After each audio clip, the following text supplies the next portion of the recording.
First your solution starts. So given you have chosen the scale of 1 centimeter is equal to 1 knot, and now I plot my course 045. It's very simple कि यार यहाँ मैं course को कैसे plot करूँ. You keep your protractor और D जिसे आप कहते हो, जो पॉइंट लगाया था उसका सेंटर में आपने ये अपना प्रोटेक्टर रख दिया. Now 4-5 लगाते हैं. I draw this line 045 की, इसको जितना भी लंबा कर दीजिए. So I hope one vertical line point A, and now it is 15 knots. That means 15 centimeters आप इस लाइन पे काट सकते हैं. So I will take say in inches. I have taken in inches, so I cut it say 6, 7, 8. This is about 9. चलो अंदाजे से okay. So this I cut it 045 15 knots, and I call this point T. So AT, इसके साथ ही आपने ये arrow लगा देना so that we don't make a mistake. This is your 45 degree 15 knots, and we are going in this direction. Apparent wind 100 20 knots.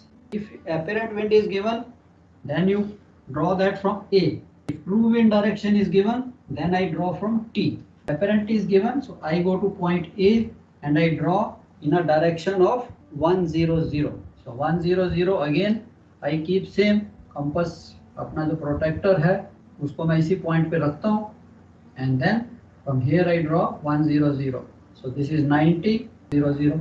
Same way इन दोनों points को I can just draw this.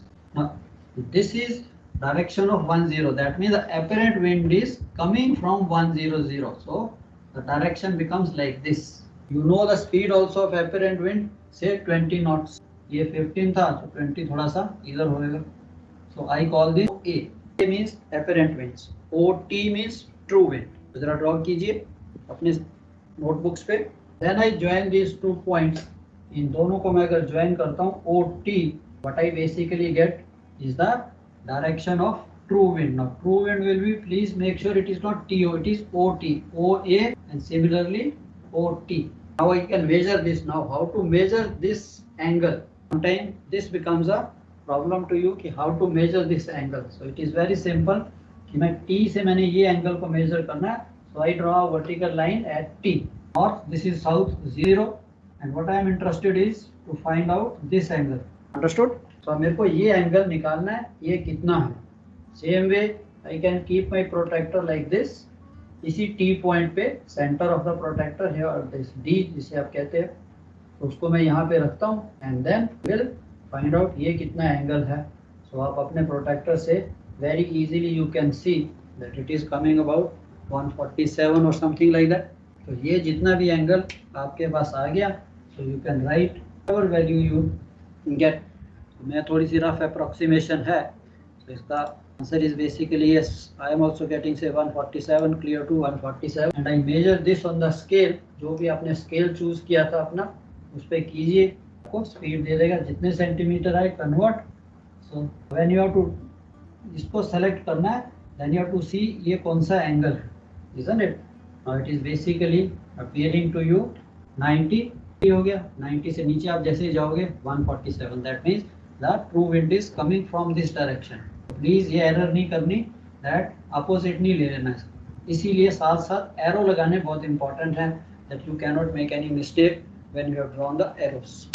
So I don't think you will be able to make mistake. देखिए आपका कितना answer आता है. Just practice this.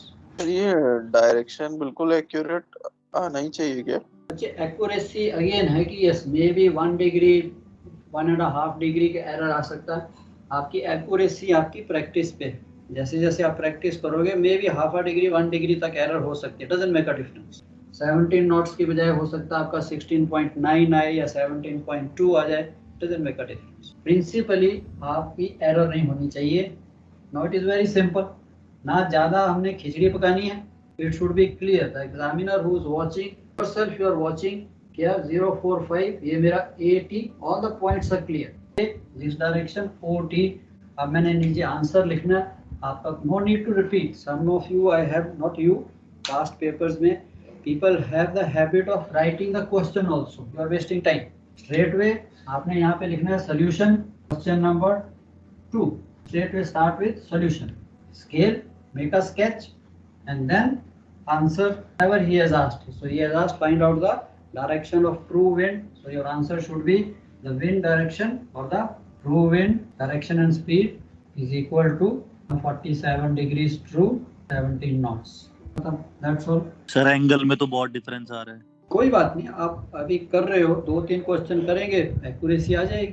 ठीक है. So सिर्फ idea is, as I told you, the idea is to get used to आपके पास जिस टाइप की भी जो भी डी या प्रोटेक्टर है वो किस टाइप का है. मैंने ये रखा है कि जिसके ऊपर आई कैन ड्रॉ अगेन, बीच में गैप है. सम टाइम यस थोड़ी बहुत आपको शुरू में प्रॉब्लम आएगी. सो इसीलिए that is why the practice is required, ताकि एग्जाम तक पहुंचते पहुंचते आपकी एक्यूरेसी ज़्यादा हो. सर एक बार रिपीट कर दीजिए सर. एक बार दोबारा करो.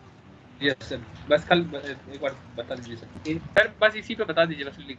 या so what we have done, हमारा क्वेश्चन था the ship is steering 045 by 15 knots, apparent wind is from 100 knots की apparent wind I can see on the ship. Find out the direction and speed of true wind. So what I do, I selected a scale, centimeter is equal to 1 knot, and then I draw one vertical line, and उसके ऊपर मैंने एक point ले लिया centre पे. Here I keep my protector like this, and then I draw 045. So this angle is 045.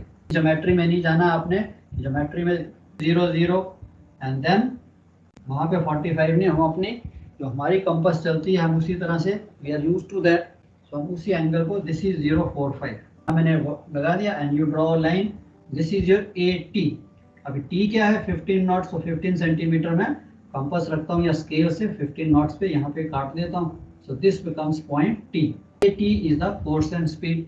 Now the second thing given is apparent wind direction 100. I again keep my protector here, D को यहाँ पे रखता हूँ, and now I draw ये वाला angle 10 मैंने D से draw किया, and I draw a line. अब मेरे को इसकी स्पीड भी पता है 20 नॉट्स.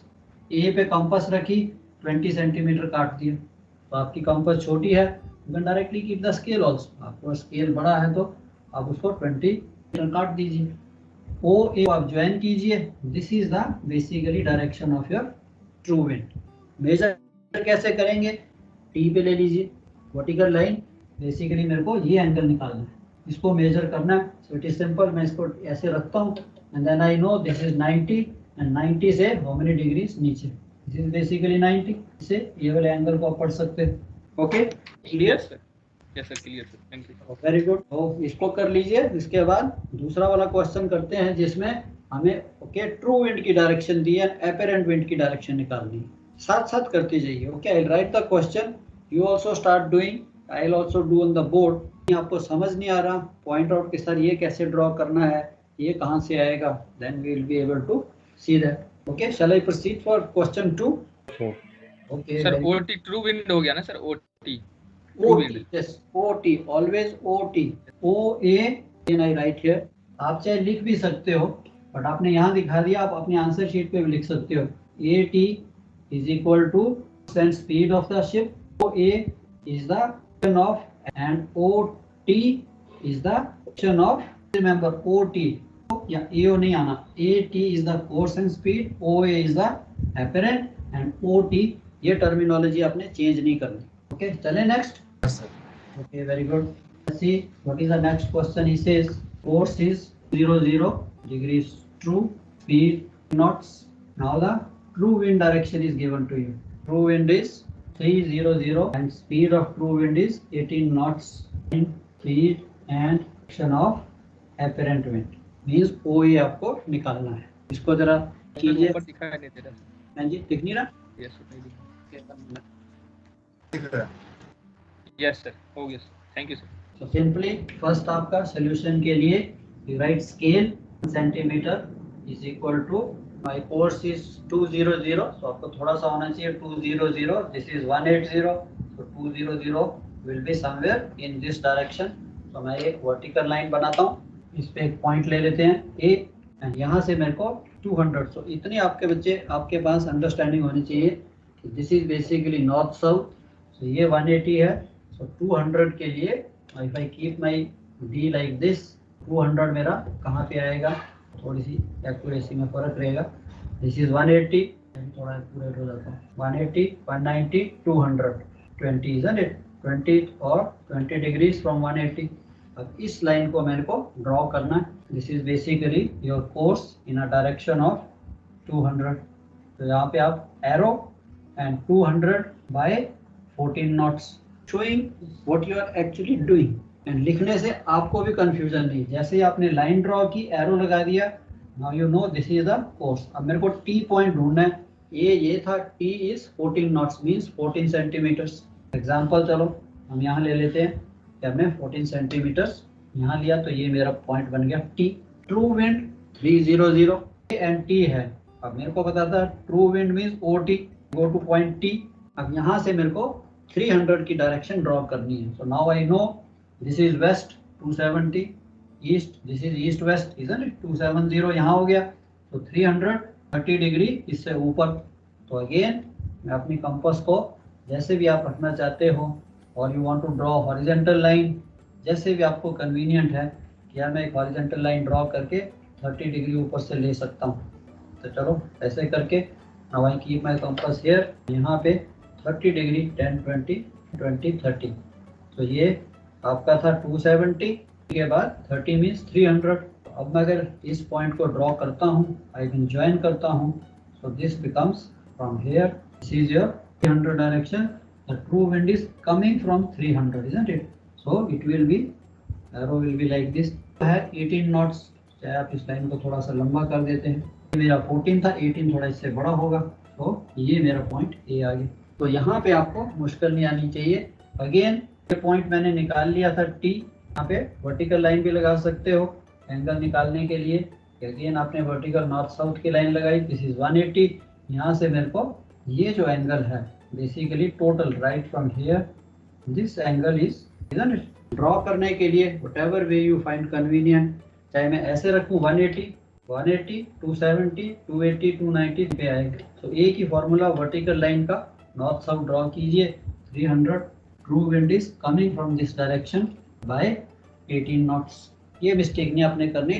एंड इट इज, हम ये एरो ऊपर लगा देते हैं, no steering this way, true wind यहाँ। अब इन दोनों लाइंस को आप ज्वाइन कर दीजिए, ओ एंड ए मैंने ज्वाइन किया, मेरे पास क्या आ गया, अगेन ओ ए ओ नहीं ओ ए, इसको आप मेजर कर लीजिए। सो दिस इज अबाउट 270 से फ्यू डिग्रीज नीचे। देखिए कितना आता है आपका आंसर। कौन सा एंगल सर? ओ को ओ फाइंड आउट करना सर। या ये जो एंगल है, तो ये एंगल आप यहाँ मेजर कर सकते हैं, ये वाला एंगल बेसिकली यहाँ से ये, दिस इज 180 हो गया, यहाँ तक 180। अगेन यहीं से मेजर करता हूँ, ये मेरा 180 एंड ये आ गया आपका 10 20 30 40 50 62। So 80 plus say about 252 coming from 252, isn't it? So इसका देखिए आपका करेक्ट आंसर कितना आता है। एंड स्पीड के लिए measure this length, how many centimetres, उतनी नॉट की आपको ये स्पीड मिलेगी। ये इंपॉर्टेंट है। साथ साथ आपका जो डायग्राम बनाते हो, so that you don't forget, इसको सीधा भी लिख सकते हो, देयर इज नो हार्म।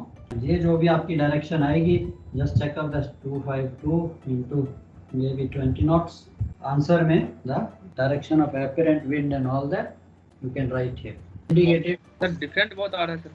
हाँ जी, 250 into 18 नॉट्स आ रहा है सर। कोई बात नहीं, ये तो मैंने अंदाजे से लिखा है, आई एम नॉट श्योर। आपकी वैसे तो बुक में है, बड़ा साहब की बुक अगर आपके पास है, उसमें आंसर है, this is the this thing is here. मैंने तो रफली दिया है। नहीं सर, मेरा आ रहा था ज्यादा डिफरेंस हुआ तो पूरा गलत हो जाएगा। हाँ जी, how much you are getting answer? How much is what is the direction of apparent wind? 250 into 18 knots sir। Okay, 250 into 20 knots. Knots. Okay, anybody else? 59 into 20.6 knot. 59 into 3.6. 58 into 20.8 knots। 259 जो है ज्यादा correct answer दिख रहा है। Correct answer क्या 258 20.8 259 rather 0.8 is the correct answer। तो थोड़ा point का डिफरेंस चलता है ना। क्या 1-2 degree doesn't make a difference, तो थोड़ी सी एरर रहेगी, इतनी एक्यूरेसी नहीं है, पर ज्यादा नहीं है। तो एग्जाम में भी चलेगा, मतलब गलत हो जाएगा ये। नहीं, थोड़े से मार्क्स आपको सिर्फ, अगर 12 मार्क्स का तो हो सकता है 1 या 2 नंबर काट दे। तो उसने जो एक्सपेरिमेंट, उसमें उन्होंने, जैसे अगर मैंने क्वेश्चन दिया है तो मैं अपनी एक्यूरेसी से करता हूँ, तो मेरी एक्यूरेसी में भी थोड़ा फर्क हो सकता है। सो 1-2 डिग्री में कोई फर्क नहीं पड़ेगा। ओके, सर प्रोसेस अगर सही रहेगा तो करेक्ट, प्रोसेस सही रहना चाहिए ना। यस 10 डिग्री नहीं होना चाहिए कि अब answer exactly say about 259 into 20.6 है और मेरा आंसर आ रहा है 248, 10 डिग्री तो काफी एरर हो गया ना। 1-2 डिग्री ठीक है, 257 आ गया, 261 आ गया, 250 ये 255 आ जाता है। इसमें इतना फर्क नहीं पड़ेगा। So that way again I explain to you, I as I advised you, जैसे जैसे आप प्रैक्टिस करोगे it is again like moving your parallel ruler. जैसे आपकी प्रैक्टिस है कुछ उसमें कोई इंटेलिजेंस नहीं है, it is only the practice. कल तो आप पैरेलल रूलर यूज ही नहीं करते, सारा कुछ खत्म हो गया। If you ask me, first day I handle the parallel ruler. The first time I had to plot a position. Captain साहब was standing next to me on the chart table. वो वैसे ही गलत हो जाता, वैसे हाथ काम। Over a period of time, फिर जब आप प्रैक्टिस करते हो चार्ट वर्क में, आप देखो प्रैक्टिस करोगे तो आपकी स्पीड बढ़ जाएगी, इमीडिएटली रूलर को कैसे शिफ्ट करना। ओके, तो इस चीज़ में वरी नहीं करना, बट एक चीज़ रखनी है कि यार मेरे को प्रैक्टिस करनी है, बस दैट्स ऑल। एंड प्रिंसिपली आपने समझ लिया यार कहाँ से कौन सा एंगल, कहाँ से क्या, अपोजिट नहीं कर देना इसको, 180 डिग्री अपोजिट नहीं करना। और विंड ट्रायंगल में because lot of examiners they first see your wind triangle coding decoding. अगर वो कहता है यार इसको विंड ट्रायंगल ही नहीं आती, इसको मेट्रोलॉजी क्या पड़ेगा, तो नेगेटिव हो जाते हैं पहले से। ठीक है, तो इसके लिए सिंपल है, कोई साइंस तो है नहीं, थोड़ी सी प्रैक्टिस। चलो नेक्स्ट करें, आपका हो गया? यस चलो गुड। तो नेक्स्ट अगर आपके पास भी बुक है तो course is 160, speed 10 knots, direction of obtained by observing line of waves। अब वो क्या कहता है, नेक्स्ट पे जाते हैं। he is given you the course is 160 10 knots, 160 10 knots, direction of wind obtained by observing line of waves। अब line of wave से हमें कौन सी डायरेक्शन मिलेगी, एपरेंट डायरेक्शन या true direction? True, sir. True direction. Yesterday हम जैसे देख रहे थे by looking at the sea, if I look at the sea so I can see this is the actual true direction of the wind। sea horses किस तरफ से आ रहे हैं, he says that means the direction of the, by looking at the direction of the waves, so you know true wind direction is from 70 true। wind speed by anemometer, अभी wind speed जो है उसने wind speed by looking at sea very difficult, I can't make out, I can only compare। if wind force 4 है 5 है, फिर I Beaufort scale पे जाता हूँ, then I can estimate। But मेरे पास एनीमोमीटर है, so wind speed by anemometer उसने आपको दे दी 18 knots. The speed of true wind, what is the direction and force of wind to be entered into the ship's log book. तो ship's log book में हम क्या enter करेंगे, anemometer से it is 17 knots not 18। Wind speed obtained by anemometer 17 knots. Course and speed is given. Now you have calculated the true wind direction is westerly 270 से, and wind speed by anemometer is so much। इसको करने के लिए will you attempt or you want me to do? एक attempt मारोगे? और ये कर लो इसके बाद वाला attempt। चलो ठीक है, so इसका वो कहता है कोर्स कितना आपका 160 isn't it? So course is 160, vertical line लगाता हूँ, पॉइंट एरिया isn't it 160। अभी मेरे को आइडिया है दिस इज 180, so इसके 20 degree on the lesser side, 10 20, तो दिस विल बी 160। तो मैंने ये 160 की लाइन लगा दी, this is my course in a direction of 160। मैंने इसको पॉइंट किया, स्पीड इज 10 नॉट्स, मैंने इसको 10 सेंटीमीटर काट दिया यहाँ से स्केल से रख के। ओके 10 सेंटीमीटर, मैं इसको साथ ही लिख देता हूँ 160 बाई 10 नॉट्स। इतना अपने साथ कर दिया, नो चांसेस कहीं देखने की जरूरत ही नहीं है, याद करने की जरूरत नहीं। 80 एरो भी लगा दिया एंड यहाँ मैंने डायरेक्शन भी लिख दी। तो अब डायरेक्शन लिखोगे तो कहीं गलती हो रही है तब दिख रहा है 160, हाँ ठीक है यार 160, ये 180 होता है, 160 थोड़ा सा इधर से होगा। True wind from 27, very simple. True wind means I have to go to T से मैंने लगाना है इसको 270 in a very simple language. मैं इसी आपके पैरेलल लेता हूँ, ये मेरा 270 बन गया इधर। सो दिस इज माय 270 डायरेक्शन, ये मैंने लगा दिया। I don't know the speed but I know this T is, so this is 0, speed I don't no. अब उसने मेरे को क्या किया, एनीमोमीटर की स्पीड दे दी है, कितनी दी है 17 नॉट्स। दैट मीन्स यहाँ जो पॉइंट ओ है वो यहाँ से 17 नॉट्स, तो यहाँ मैं कंपास रखता हूँ एंड 17 सेंटीमीटर या जो भी आपने स्केल लिया है उसको मैं काट देता हूँ। यहाँ से रख के I draw an arc with the compass, this is 17 centimetre, 17 knots की मैं इस लाइन पे काटता हूँ, this becomes your point O. अभी मैं इसको अगर ज्वाइन कर दूं ओ, तो ये आपकी एपरेंट विंड है, now he wants what logbook entry will you make. Logbook में हम क्या लिखते हैं basically, wind speed and direction. Normally we write the wind force, isn't it. अगर उसने पूछा है आपको कि लॉगबुक एंट्री क्या बनाओगे, तो शिप्स लॉगबुक में हम बेसिकली ब्यूफोर्ड स्केल के अकॉर्डिंगली लिख देते हैं, इजंट इट। तो कौन सी आ जाएगी? So first of all speed कितनी आई जरा देखिए, how much speed you got this. इसकी तीनों की निकालिए, इसकी भी स्पीड, डायरेक्शन आपने लिख ली है, या यहाँ पे आपको 17 नॉट्स पता है बट यहाँ पे डायरेक्शन नहीं है, सो you can measure the direction. Speed यहाँ पता है, यहाँ डायरेक्शन पता है, स्पीड नहीं पता। 6 knots is the true wind speed. Sir, 17.4 आ रही है. Very good. अब लॉग बुक में हम नॉर्मली क्या लिखते हैं, यहाँ पे लिखा होता है direction and force, isn't it. आपकी लॉग बुक में अगर आप देखिए तो आई थिंक अभी तक लॉग बुक चेंज नहीं हुई, फ्यूचर में शायद चेंज हो जाए। तो ये जो मेरे कॉलम होते हैं, यहाँ पे लिखा होता है डायरेक्शन, विंड की डायरेक्शन, एंड यहाँ पे होता है force, isn't it.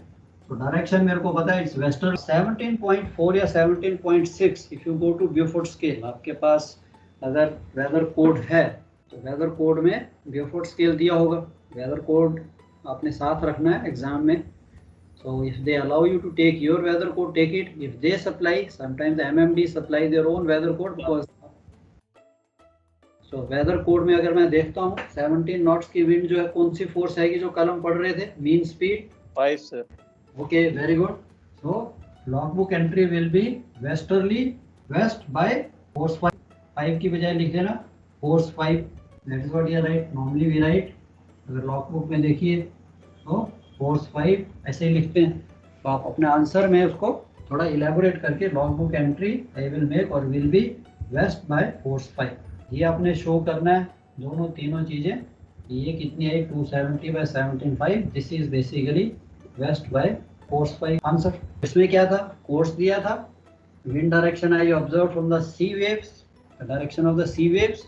I could not estimate the speed, anemometer से मैंने स्पीड ली और मैंने ये कैलकुलेट कर ली, यहाँ से कंपास रखी एंड जितनी स्पीड दी थी उतना मैंने इसको काट दी। देखिए कितनी आती है आपकी स्पीड, ट्रू विंड की स्पीड कितनी आई, 17.6 आ रही है, 17.4 सर 230 into 16.2 आया sir. What is that 230 wind? Yes sir. Okay ठीक है, एपरेंट आपकी 230, 16.2 कैसे आ गया? ये तो आपने 17 काटा है, this was given to you. 17 knot anemometer की स्पीड दी हुई है, तो आपने क्या किया, आपने ड्रॉ नहीं किया। Yes sir, yes sir. 17, तो डायरेक्शन आपने ठीक है जो भी आई आपकी 230, ये तो 17 ही रहेगा बिकॉज आपने 17 सेंटीमीटर काटा। ये निकालना है आपने 270 ट्रू विंड की स्पीड आपको निकालनी है, ये वाली डायरेक्शन आपको निकालनी है। ये डिस्टेंस 18 आ रहा है सर, 18 नॉट। कोई बात नहीं, ये वेस्टर्ली वाला ना थोड़ा बहुत फर्क रहेगा आपका, 17.6 18। Again you have to see Beaufort scale में 18 नॉट्स के अगेंस्ट आपकी फोर्स कितनी दिखाता है, विंड फोर्स कितनी दिखाता है। I think it's force 5। Mariners handbook में दिया है सर। हाँ जी, माइनर्स हैंडबुक में उसमें होगा सर, मेरे पास है, देखता हूँ।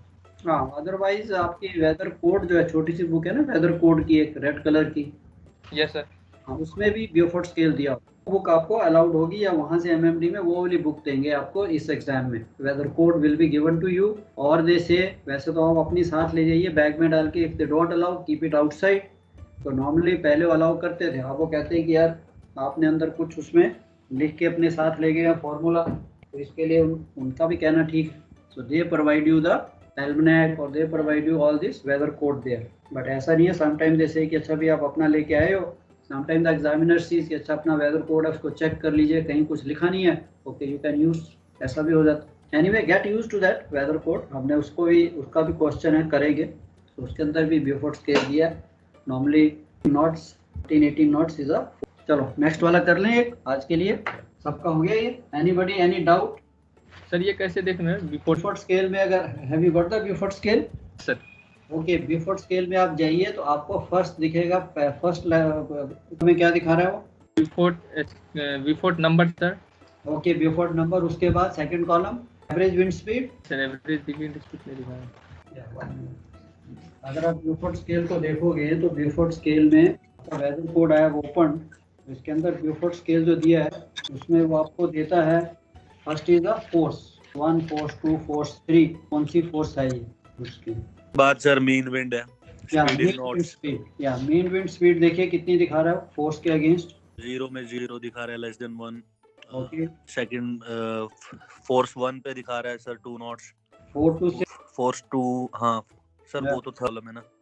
फोर्स 2 में दिखा रहा है wind speed 5 knots. yeah. So column 1 is your force 1, force 2, force 3. Second आपका दिखाता है वो basically is the description, light wind, light breeze, and third column में वो आ जाता है आपका knots, wind की speed in knots, Yes, sir. meters per second. Meter per second. Yeah. हमने knots देखनी है, तो wind force 5 में अगर आप देखिए 70 to 21 knot। हम जो है 70 to 21 में फॉलो करते हैं, that means force 5। so आपकी लॉग बुक अगर आपने लिखा, मैंने आपको बताया लॉग बुक में ऐसे एंटर होते हैं जहाँ वेदर कॉलम्स होती हैं, जहाँ आपने वेदर रिपोर्ट लिखनी होती है, वहाँ पे आपको इस टाइप का कॉलम मिलेगा, wind direction and force. So I write the true wind direction this and force by looking at the sea, bridge wing से या अंदर से खड़े होके, क्या it is force 4, force 5, force 6। वही लॉग बुक एंट्री मैंने यहाँ पे शो करनी है। अब if you have written the logbooks, तो कोई प्रॉब्लम नहीं है। चांस नहीं मिला फिर थोड़ी प्रॉब्लम। फोर्ट नंबर 5 होगा ना इसका sir? Yeah, force 5. Yes, sir. You won't write Beaufort number, you will write force 5. There is logbook entry will be west by force 5. चलो ठीक है। अब नेक्स्ट एक और थोड़ी सी वेरिएशन वाला है, उसमें आपको फोर्स दिया है, स्पीड दी है एंड फनल स्मोक दिया है। Funnel smoke is blowing in particular direction, तो आपको फिर ट्रू विंड डायरेक्शन निकालनी है। तो course is 3 to 0, course 0 and the ship speed is 12 knots by 12 knots. Open sea wind force 4, open sea में है, आपने देखी है wind force 4। now जैसे उसने लिखा wind force 4, तो मेरे को यहाँ से क्या है, स्पीड मिल जाएगी ब्यूफोर्ट स्केल से। wind force 4 में जाता हूँ, आपने उसकी मीन स्पीड देखनी है। ऐसा तो उसने वहाँ लिखा है, नहीं लिखा होगा मीन स्पीड जो लिखी है, जैसे 17 to 21 थी। 4 में जो दिखाता है, फोर्स 4 में कितनी स्पीड दिखाता है, 4 is 13 knots. yeah 13 knots. yeah 11 to 16 knots है, बट यहाँ पे उसने लिख दिया क्वेश्चन में, he has given you in brackets force 4 16 knots, so we take 16 knots। अगर नहीं मेंशन किया फिर आप उसकी एवरेज वाली स्पीड ले सकते हो। Estimated by seeing the force 4, how we estimated by looking at the sea। smoke from the funnel observed to be blowing, now smoke from the funnel observed to be blowing 030 direction, आपका 030 में जा रहा है। So example मैं आपको बताता हूँ, this is your ship and ये आपकी फनल है यहाँ पे, and my smoke, if my smoke is blowing in this direction, अगर मेरा स्मोक इस डायरेक्शन में जा रहा है, so that means apparent wind कहाँ से आ रही है, अपोजिट साइड से sir. Correct. So that means wind जो है इस तरफ से आ रही है। सो 030 का अपोजिट हो गया 210। तो एपरेंट विंड है, ट्रू विंड नहीं है, बिकॉज स्मोक जो है आपका एपरेंट विंड उसको डिफ्लेक्ट करेगी, रिजल्टेंट विंड जिसे हम कहते हैं वो डिफ्लेक्ट करेगी। सो आपकी एपरेंट विंड जो है स्मोक को इस तरफ ब्लो कर रही है, that means the apparent wind is I am experiencing from 210। So smoke blowing from 03। What entry to be made in the weather report regarding wind direction and speed. तो यहाँ पे उसने पूछा what entry to be made in the weather. अभी weather report में जो आपकी entries है, अभी आपने वेदर रिपोर्टिंग की नहीं है, चलो we will just find out what is the wind direction, true wind direction and true wind speed। weather report में we always give the true direction and true wind की speed। इसको जरा attempt कीजिए। course 320 vertical line somewhere in this direction, again you can keep your protractor like this। 320 will be, this is 270 और this is 360, 30 degrees इसमें से कम कर दीजिए, 10 20 30। so this is your 40, 320 ना, so 40 कम कीजिए, ये आपका 0 10 20 30 40। सो 360 में से मैंने 40 डिग्रीज कम किए, तो मेरे पास ये की डायरेक्शन आ गई। तो बेसिकली हमने क्या एंगल बनाया है, this angle is 320। What speed ship is doing 12 knots 20 by direction. The wind estimated 16 knots, so true wind is 16 knots, but direction नहीं पता। ट्रू विंड मेरे को फोर्स देखी मैंने, क्या इट इज फोर्स 4 16 knots की विंड है। I have no idea wind की डायरेक्शन क्या है, but I know the direction of apparent wind, ये ए है। अब मेरे पास इज ब्लोइंग 030 डायरेक्शन में वो ब्लो कर रहा है, इजंट इट। क्या करेंगे अब, विंड की कौन सी डायरेक्शन होती है, रहेगी सर ए से ओ।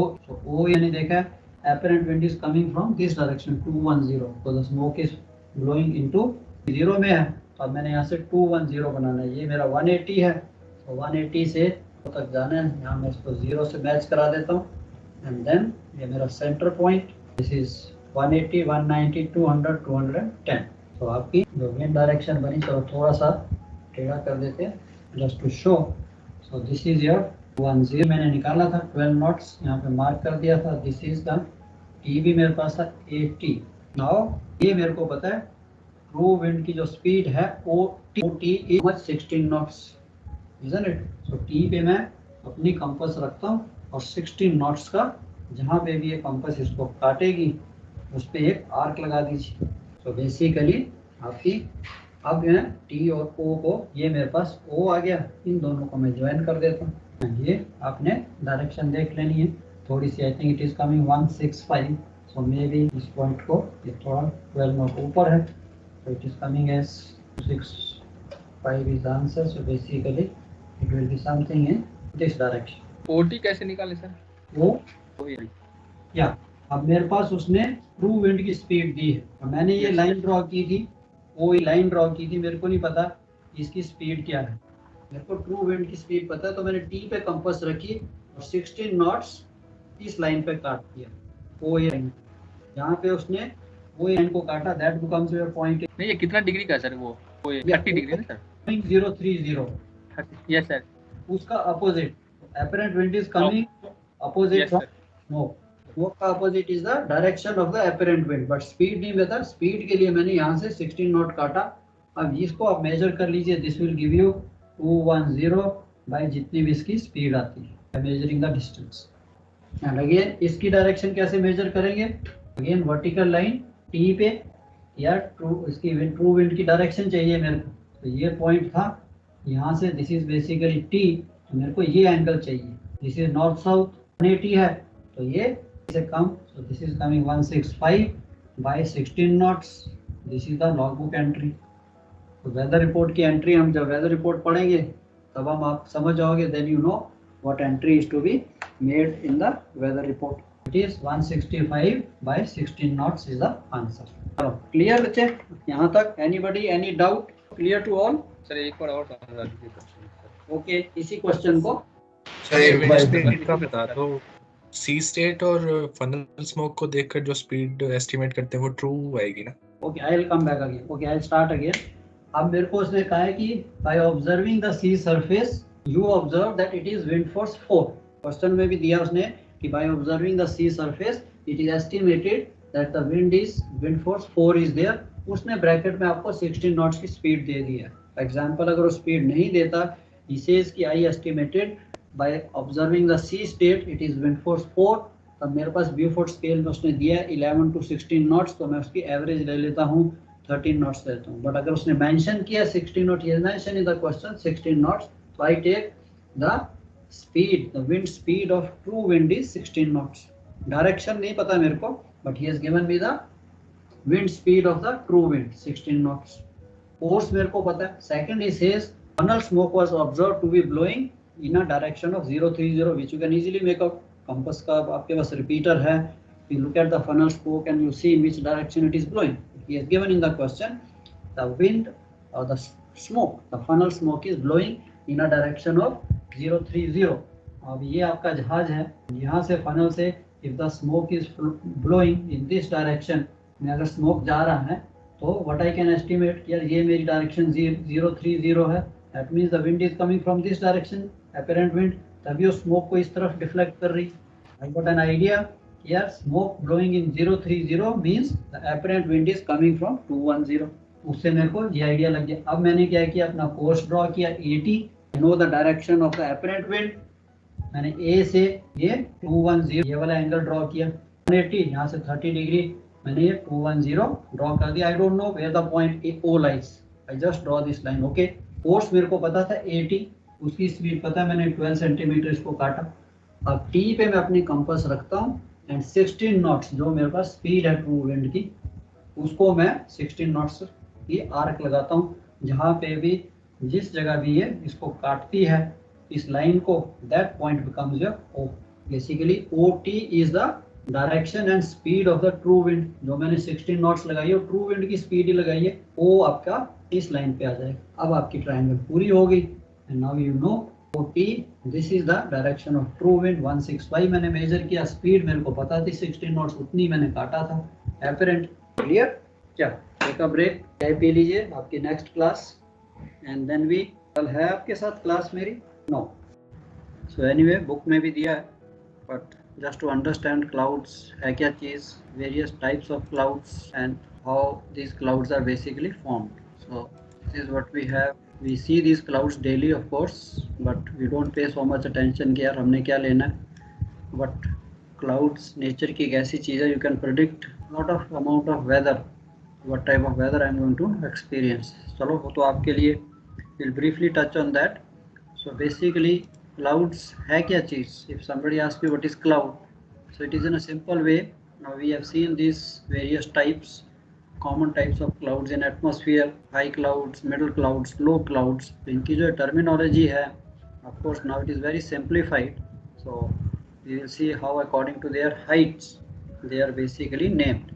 High clouds 6 kilometer to tropopause and इनके साथ prefix है 0. And medium clouds 2 kilometer to 6, or rather we start from the ground level. Low clouds sea level to 2 kilometers, and then medium clouds 2 to 6 kilometer, prefix alto, and high clouds 6 to tropopause, up to where we study the meteorology. Iska prefix is 0. So cirrostratus, cirrus clouds, and altostratus, altocumulus. So these are the medium clouds. So इनकी terminology आई कैसे वो भी हम देखेंगे. Now cloud है क्या चीज़? Cloud is a visible aggregate of tiny water droplets and or ice crystals suspended in atmosphere. In very simple language, कि cloud is a visible collection, aggregate of tiny water droplets or ice crystals suspended in atmosphere and can exist in a variety of shapes and sizes. These are very small droplets of water which have found a nucleus like a water dust. उसके ऊपर ये condensation hui and they all together they appear to us as clouds. Some clouds are accompanied by precipitation, rain, snow, hail, and some are just showing us as it is. Now if you see the states of water can exist in basically 3 states, isn't it? Solid, liquid and gas. And all these 3 states, if you see, solid means snow, liquid rain, and gas water vapor. So these are the states of water which basically get converted from water to either water vapor and then water vapor condensing back into the rain. Clouds, snow and rain are all made up of some form of water.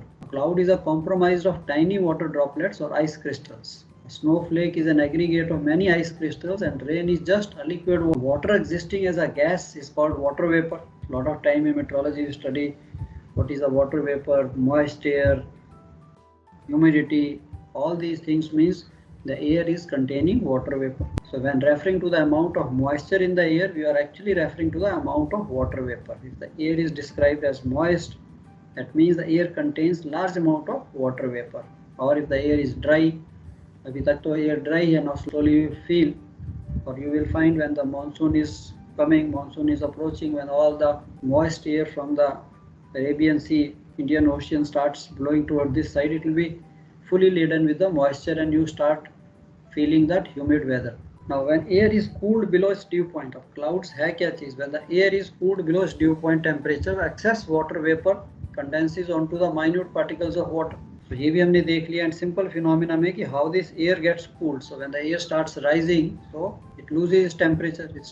Temperature starts decreasing. And एक stage आएगी when this air becomes fully saturated. इसकी cooling हुई, then it cannot hold the water vapors. Are made of tiny drops of water or ice crystals that settle on dust particles in the atmosphere. So the droplets are so small, a diameter of about 1/100th of a millimeter. That each cubic meter of air will contain about 100 million droplets. That's why we see them as something like a foam. They are so small. Will either be composed of ice or water droplets depending on the height of the cloud and the temperature of the atmosphere. And because the droplets are so small, they can remain in liquid form in temperatures as low as -30 degrees centigrade. So extremely high clouds where the temperature is low, they are composed of even ice crystals. Can form at any height, right from 8 km above poles to 13.5 kilometers starts. So there is no limit. And that's why these clouds are low level, high level and medium level clouds are there.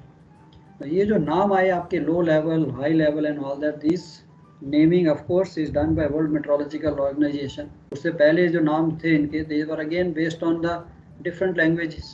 So name and description of various clouds have been agreed internationally by WMO, World Meteorological Organization, and some of the words are derived from the Latin words. Cirrus meaning thread.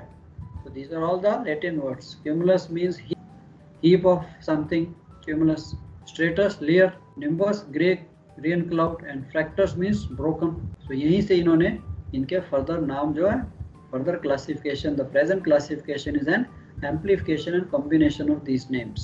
So briefly, cirrus clouds are feathery or fibrous, cumulus cauliflower shape, and stratus more or less shapeless or homogeneous layer. So basically, if you see, cloud types are further divided into 3 groups based on their height. So इनकी जो classification है, it is as per the height: high clouds, medium clouds, and low clouds. So as we have seen, these low clouds, if you see, average height 2000 meters, 2 kilometers. From near surface level to about 2 kilometers. And इसमें clouds कौन से हैं? Stratus, nimbostratus and stratocumulus. तो उनकी ये abbreviation भी है ST, NS, SC. And clouds marked with very high vertical extent, they also can exist up to 14,000 meters. Cumulus, cumulonimbus, they can reach quite high areas because it depends their formation. Medium clouds 2 kilometer to about 5,000 or 5.5 kilometers. इनकी naming Alto cumulus, Alto स्ट्रेटस. तो Alto लग जाएगा इनके नाम ACAS. तो ये abbreviation हमें कई बार हो सकता है वेदर कोडिंग में भी काम आए. AC is present means alto cumulus cloud is present.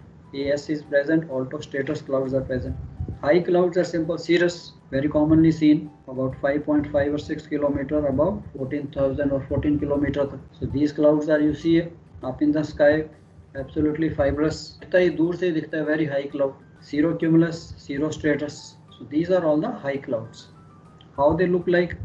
This is a few images. That cirrus cloud, you can see this fibrous, and this is a very good indication. These clouds are a very good indication of storm. If there is a tropical revolving storm or somewhere far away, these clouds actually point towards the direction of the storm. They blow. Because they are high clouds, these winds blow these clouds very far away. So काफी दूर तक आप इन clouds को देख के you can make out the center of the storm. Silvery high clouds appearing like feathers always have background of blue sky and often appear bright red or yellow on dark nights, can be detected only by dimming effect on the stars. So they are not so thick, इतने overcast नहीं करते. So you can see very stars also. Cirrostratus are transparent high clouds. Large areas of sky sometimes produce white colored rings, spots or arcs of light, what we call the halo phenomena. If you see the sun or the moon, it appears like a halo, it appears like a ring. So this is very typical of cirrostratus clouds. And sometimes they are so thin, the halo is only the indication that cirrostratus cloud is in the sky. So yeah, of course not at this stage you will be able to learn, but over a period of time, if you have interest, then only you keep watching, comparing, and then you see यार ये कौन सा cloud है. Otherwise we see these type of clouds daily. This is cirrocumulus, again by looks only that it is very high cloud, high layer of cloud in the form of small flakes or cauliflower, white in color with no dark shadows in between. High clouds आपने देखे mostly cirrus and all that, they are pure white. Altostratus, now this is again the medium clouds, medium height, thin grayish or bluish veil of cloud through which sun or moon appears very dim, and the outline of the sun moon hazy, not clear, and it is again dark shadow like patches may be seen due to variation. So this is again difficult to recognize. ये clouds easy हैं पहचानने. Altocumulus, layer type, white or grey both in color, dark shadows in between. They are not covering the whole sky but in patches, and regular patterns may be aligned in one or sometimes 2 directions. Particular direction में ये align होते चले जाएंगे. You can make out there is a low pressure or strong winds blowing from one place to another place. Stratus cloud, this is again low clouds. Now we have come to the low clouds near the ground level. ये जो clouds हैं आपकी visibility को भी affect करेंगे.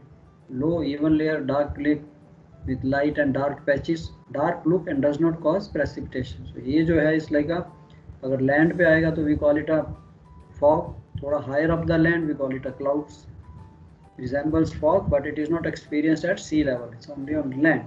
Can obscure sun, small patches of stratus spread out, and fractostratus type. So where they are low level, of course they are not they don't form much at sea, but on land they can affect the visibility on land.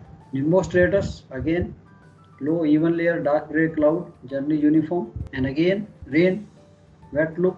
Precipitation takes place continuous. For nimbostratus, cumulonimbus, they are basically the rain clouds. Stratocumulus, again dark gray clouds, consist of layer or patches of globular masses, gray in color. Patches generally align themselves in regular pattern, and again little bit of threatening type.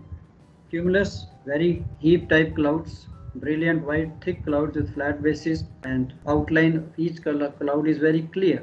Maybe small patches, ragged edges, but little vertical extent. Precipitation, of course, light. We have seen these clouds when we look at the sky. हमसे नहीं बारिश नहीं आएगी. Why? Because we can see the blue patches of sky. But इनके साथ अगर in case you have, there is a possibility isolated showers can be there with these type of clouds. Cumulonimbus, yes, this is a totally a rain cloud. The moment you see this cloud, it is 100% कि आपको heavy rains मिलेंगी ही मिलेंगी. So ये तो आपके थे various types of clouds. Now question हमें आता है the formation, cloud formation and development.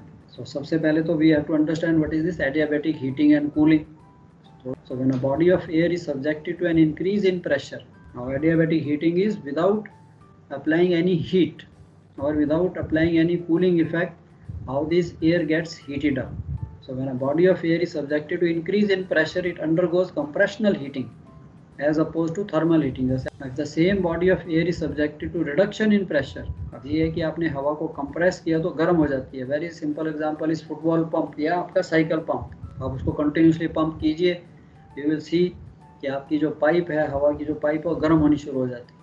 So this is called the adiabatic heating, that your the air just by compression it is getting heated up. And same उसका opposite, अगर इसी air को if it is subjected to reduction in pressure, इसका pressure reduce कर दे तो it gets a more open space, then उसका temperature कम हो जाता है. That's why you see when the air starts rising there is a reduction in pressure, it gets more space to expand. So when the air expands, उसका temperature जो है कम हो जाएगा. For example, in the former case, temperature of air in bicycle pump increased when vigorously compressed, and later case when the compressed gas is released from a cylinder, its temperature falls. CO2 cylinder very common. जैसे आप CO2 release करोगे, वो gas अंदर से high pressure पे होती है. when pressure is released, it gets cooled, and it gets so cooled, even ice जम जाती है उसकी फनल के ऊपर. तो आपका CO2 सिलेंडर है, CO2 extinguisher. So यही प्रोसेस आपका एटमॉस्फेयर में लगता है. Atmospheric pressure decreases with height. Thus, if a body of air rises through the surrounding air, it undergoes reduction in pressure and cooled adiabatically.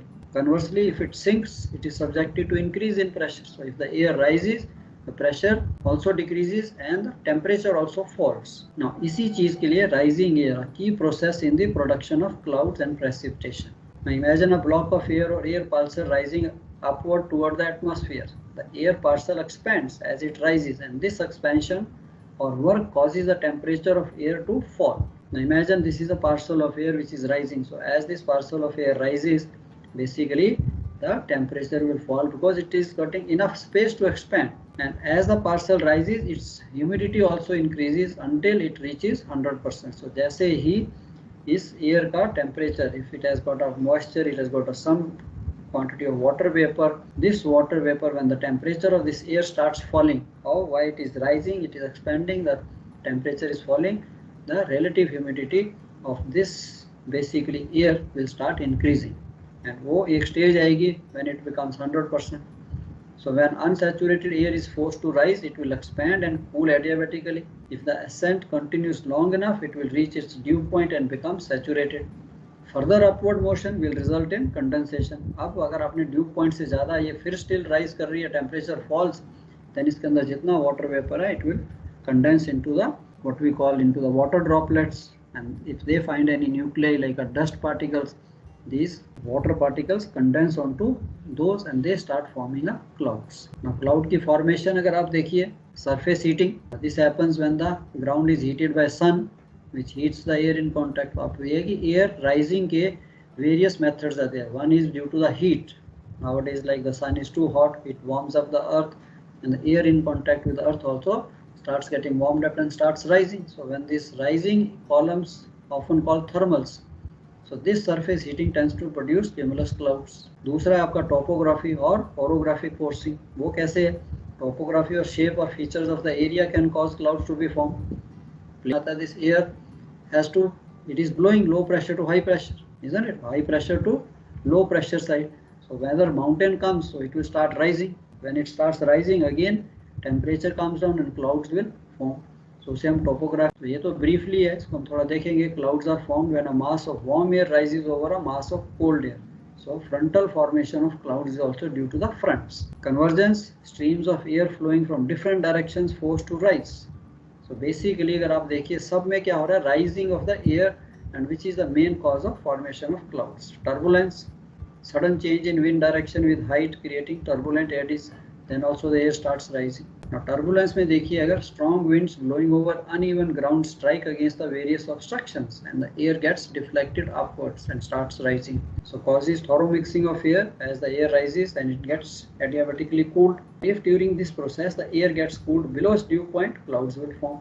So these clouds will be of even layer stratus type. So first method आपका turbulence से है, how the clouds are formed by turbulence. So that we have seen. Strong winds blowing over uneven ground strike against the various obstructions and it starts rising. Thorough mixing starts and it starts rising, and as its temperature decreases, the clouds will form.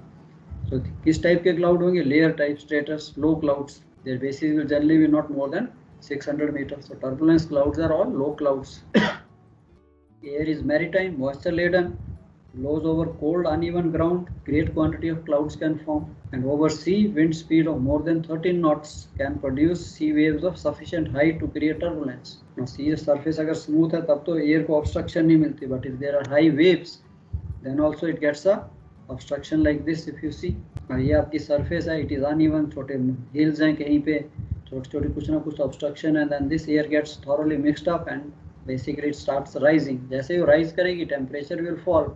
And if it falls, humidity will increase. 100% humidity हुई, फिर अगर ये all will take place. So this is the first method, the formation of clouds by turbulence. अब है आपका orographic lifting. Now orographic lifting is, we have understood, due to the mountain. जहाँ से air is blowing from one place to another place, उससे stop तो होगी नहीं. So it will start rising just fall. So when a warm moist wind blows against a mountain range, it begins to climb up the mountain side. So during this ascent, it cools adiabatically, and after cooling below its dew point, orographic clouds are formed. So these are also stratus type, and if the mountain is quite high, further ascent results in nimbostratus and continuous rain. I don't know how many of you passed the Gibraltar Rock. So that is a very good example of this orographic lifting. Because normally वो rock दिखती नहीं है, normally these clouds are there. Why? Because of this process, orographic liftings. But sometime you are lucky, then we used to say, जब हम पास करते थे तो पुराने जमाने के कैमरा, अरे यार I could see the Gibraltar Rock. ऐसा होता है clouds होंगे, नहीं यार इस बारी clouds नहीं थे. So this is one of the examples that if therefore appears, यहाँ पे stratiform clouds, Cape of Gibraltar, tablecloth of table mountain of South Africa. So this is also, these are what we call the orographic lifting. So all these clouds on the windward side of the mountain, you see these clouds forming, where on the other side the air starts coming down. It starts coming down. Naturally opposite will happen. Rising के time में तो temperature falls. So now when the air starts sinking, the temperature will start rising. So humidity भी कम होनी शुरू हो जाएगी, and there is no cloud formation on the other side of the mountain. So आप foam wind effect भी जिसे कहते हैं. This is the best thing, that evaporation taking place, and this evaporation से air is rising and it gets obstruction towards the mountain and starts rising up, and this cloud formation takes place. Third method is convection. में कैसे है? When a parcel of air gets heated due to local cause, it expands because less dense than the surrounding air and it rises. This is called convection current. So हमने भी देखा, if you see the water boiling, so convection current starts. The same thing is in the atmosphere.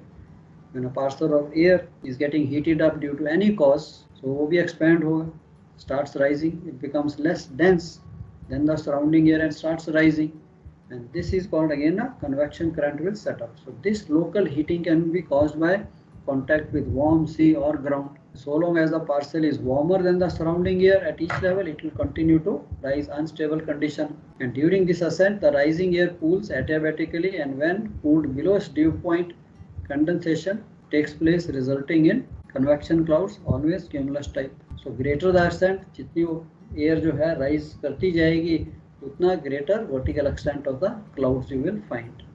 So this is again three basically methods आपके turbulence, orographic lifting, convection, and fourth is again your frontal. Now convection में again anvil type, or the top of the cloud then spread sideways resembling an anvil. This is called anvil shaped cumulonimbus, which are causing very heavy rains, and anvil consists of ice crystals and a cirrus cloud. Of course high clouds, they don't cause so much rain as much your cumulonimbus and nimbostratus, the low clouds, and they cause the rain. So इसके लिए over the sea there is little change of air temperature during day and night, hence cloud development is very little. However, clouds may develop over sea at night due to cooling caused by radiation of heat in space, and cloud development over sea therefore is opposite to that over land. That's why you see certain areas you may get a fog, but near the coastal areas, yes, you start seeing the cloud formation because of the land effect. So convection ka, this is a very good example of how this convection cloud formation takes place. This is the sun warming up the surface, evaporation of water takes place, and then this air which contains basically water vapor, it starts rising due to the getting heated up. So this is called this rising thermals. So this rising currents जो हैं when they are rising, अब इसके side की जो air है हो सकती है ठंडी हो, but this warm air with the temperature difference it will start rising, and sometimes these thermals go very high up in the sky because it depends on the situation, कैसी condition. So first thing is the evaporation, second warm moist layer builds up in the lowest level, third rising air currents organize into thermals, and then water vapor in the rising air parcel condenses to form clouds. This is a convection का एक very simple phenomena बना सकते हैं in case question आएगा. What are the various type of clouds? What are the various methods of formation of clouds? So इनको आप दिखा सकते हैं. Last is your frontal lifting. अभी हमने fronts पढ़े नहीं है. Fronts is nothing. It is basically when two air masses, like we have one cold air mass and one is a warm air mass. When these two air masses come in contact with each other, so their line of separation is normally known as front. So air mass जब हम पढ़ेंगे, you will be able to understand better what are these air mass क्या होता है, front क्या होता है, and what is the weather associated with these type of clouds. So boundary between them is not vertical, it is inclined towards the colder air mass, because the cold air being denser act as a wedge and lifts up the warm air. So in case of warm front, the slope is gradual and the resulting warm air forms stratification clouds. Now you can see from this figure that there are two different air masses are basically coming. This is the warm air and this is the cold air. So cold air has a tendency to lift up this warm air. So this is the cold front, what we call the cold air mass is blowing towards this warm air mass. So ये दोनों जब मिलेंगे, इनकी जो boundary है, that we call it a front. So this cold air definitely heavy रहती है, it will definitely stay down and has a tendency to lift up the warm air. So ये जो lifting है, same rising, air की lifting हुई, rising हुई, it will start getting cooled, and if it is cooled below the dew point, condensation will take place. So this is how your frontal formation of the clouds takes place. So these are the basically few types that you have how your cloud formation takes place: warm fronts, cold front, and others. So weather associated with cloud types, of course, what is the weather associated, but by the time you become masters, so you will be definitely very thorough with this. You will be studying this, that you can make out. But even at your level as a second officer navigator, trust हमें भी रहता है. Even if you ask me, we also can see when we see these dark threatening clouds, nimbostratus या cumulonimbus, तो हमें भी पता है कि अब तो बारिश आने वाली है. So this much, I think every seafarer can make out. The idea of making out is what? When you can make out something, what type of clouds you can see when you are standing on the bridge. The idea as a duty officer is to inform the other people. So if you know the weather, so that you can inform the deck, you can inform the bosun, there is expected. You have the weather report with you, you can see the sky with you, can see far away what type of clouds are there. तो इसकी जो application है, so ये जो हम पढ़ रहे हैं इसकी application भी तो कुछ होनी चाहिए, otherwise पढ़ने का फायदा. So this is the use, that if you can make out weather, you can inform various people. Some people, maybe some deck work is going on, they have opened up something, they are doing painting, de-rusting, कुछ भी, so many works keep on going on. तो अगर as a duty officer you inform कि भैया थोड़ी देर में और बारिश आने वाली है, so please care up, please patch up, कुछ ना कुछ कर लीजिए। तो they also have a regard कि duty officer is very active and he is also taking interest and as a duty officer अब ये तो है नहीं, अब तक तो आपके हैप्पी डेज थे, लिमिटेड थिंकिंग, लिमिटेड जॉब, और tomorrow when you become what you call the duty officer, तब तो सब कुछ आपके पास आ जाएगा, isn't it? So even bad weather, I don't know how many of you are doing, so if you see that weather report where it is showing there is a bad weather, so we inform everybody, we inform engine room, we inform the galley staff that there is going to be a bad weather, the ship might be rolling, so please secure the things, isn't it? उनको तो कुछ नहीं पता, वो तो अंदर काम कर रहे हैं। The person who's got the reports, who can see in the open what type of weather you are facing, what type of wind, waves, so ये चीज़ जो है, this is also part of the duty officers, this thing responsibility, and people will also feel happy. चलो यार, otherwise जैसे यार क्या कर रहे, ब्रिज को पता भी था, मैं बताया ही, isn't it? Sometimes it happens even night time. So this is a very basic seamanship we used to do that evening before people knock off. So we used to tell them, and sometimes even if you see old bosuns, so they will come and they will see. So they also, without the weather report, they can make out. See, they also see, उनका experience है, they look at the clouds. वो क्या करते हैं, इसी से ही weather associated करते हैं. They look at these clouds and then they can make out. रात को weather खराब होने वाला है या बारिश आने वाली है. So they cover up everything, isn't it? Sometimes we have port cleaning going on. So many things are going on. Hatches may be open. So ये जो है weather, of course I will not discuss this. I'll send you these notes. पढ़ लीजिए इसको. What type of weather associated with various types of clouds. So ये भी of course stratus, nimbostratus, किस type का क्लाउड है, which clouds are what we call basically associated with heavy rains and which clouds are not associated with rain.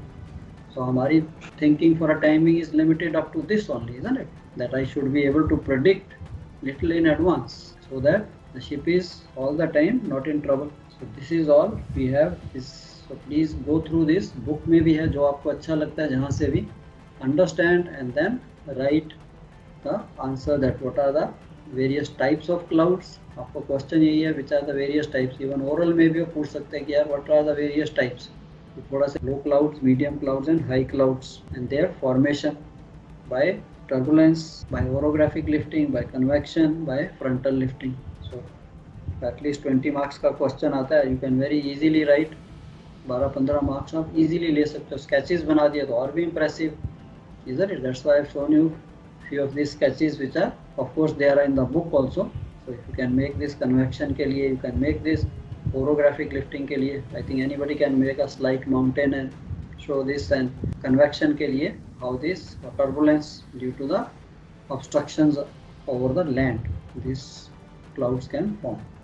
Clouds के लिए तो इतना ही है. Start the fog हम next topic में करेंगे. There's lot of things written. I'll send you, अगर आपको time मिले, you can go through the weather associated with these clouds and precipitation, rain. ये आप सब पढ़ सकते हो. There's nothing more to make you understand what is this rain, how this precipitation takes place, snow, sleet क्या होता है. So these are all things I think will be of some interest to you. Okay. So anything else, any questions from your side? After reading, I hope you should be able to know how this cloud forms, how the rain takes place, and what are the basic little bit of weather, what you can predict, or how these clouds are helpful. Of course, nature gives us lot of things. Cloud formation से देखो आपको, if clouds are there, that अपना सामान संभाल लीजिए, is going to rain. This is the nature's best way of teaching. Give you indication. अगर आप नहीं समझते, नहीं देखते, then फिर आपके बुक्स गीली होती हैं या कपड़े गीले होते हैं, then it is up to you. That's all I have for the day. Okay. Thank you, sir. Thank you, sir. Yeah. Okay. Thank you, sir. Yeah. Very good. Yeah. Welcome. Thank you, sir.